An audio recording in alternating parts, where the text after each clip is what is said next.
Dans cette vidéo, on va regarder comment, avec des automatismes InDesign, on peut complètement automatiser certaines mises en page. Ici, j'ai préparé un modèle de carte postale que j'ai entièrement paramétré avec des blocs, avec des styles d'objets, pardon, qui eux-mêmes comprennent des styles de paragraphes. Ce document, je l'ai dupliqué pour aller faire mon adaptation, ma variation, c'est plus Picasso, c'est Monet. Et là, ce que je vais vous montrer, c'est que avec mes styles d'objets, je vais virer mes blocs. Je fais un bloc image, n'importe comment. Dedans, je vais importer mon image. Euh,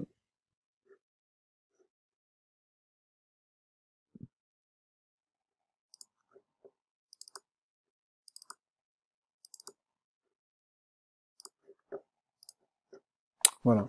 Et quand je vais appliquer le style que j'ai déjà créé, bah, vous voyez qu'il il se cale directement.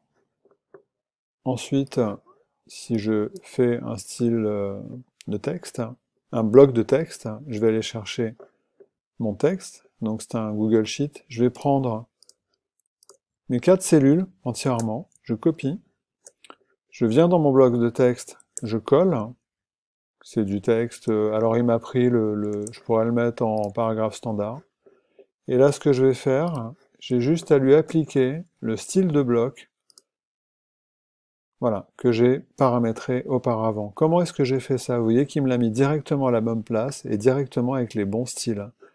Voilà, c'est-à-dire qu'en quelques clics, j'ai tout paramétré. Comment est-ce que je fais ça?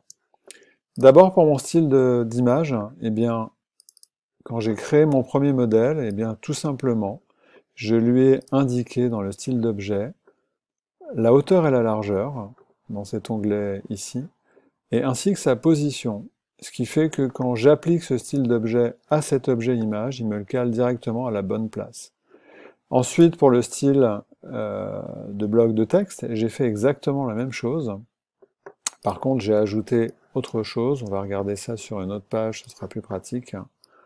C'est que j'ai créé des styles de paragraphes et j'ai fait ce qu'on appelle des styles suivants. Alors, je vais plutôt commencer par le titre 1. Et quand je vais à la ligne et que je retourne encore à la ligne, vous voyez qu'à chaque fois,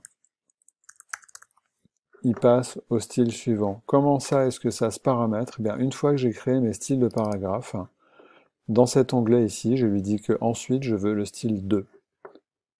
Dans le style 2, je lui dis que ensuite je veux le style 3. Et dans le style 3, je lui dis que ensuite je veux le style 4. Dans mon style d'objet de bloc texte, ce que je lui demande, c'est que au niveau des styles de paragraphe, il m'applique le style de paragraphe 1 et ensuite le style suivant. Et comme tous les styles sont réglés les uns après les autres, si je reprends dans mon style 1, ensuite j'ai le style 2, dans mon style 2, ensuite j'ai le style 3, dans mon style 3, ensuite j'ai le style 4, et bien en fait, si je recommence, je vais créer un bloc vide avec aucun style, je vais retourner copier mes textes, je les colle, on va les mettre en texte brut, ok. Si j'applique mon style de bloc, bah, il me fait tout ça en même temps. Il me le met à la bonne place parce que je lui ai demandé les options de taille et de position, et il m'applique les styles de paragraphe parce que je lui ai demandé. Et voilà comment en 2 clics, je fais ma mise en page de carte postale. Ça peut être pour des éléments beaucoup plus compliqués, bien sûr. Dans une autre vidéo, je vais montrer comment on peut modifier plusieurs éléments, plusieurs fichiers InDesign en juste quelques clics, à l'aide de la fonction livre.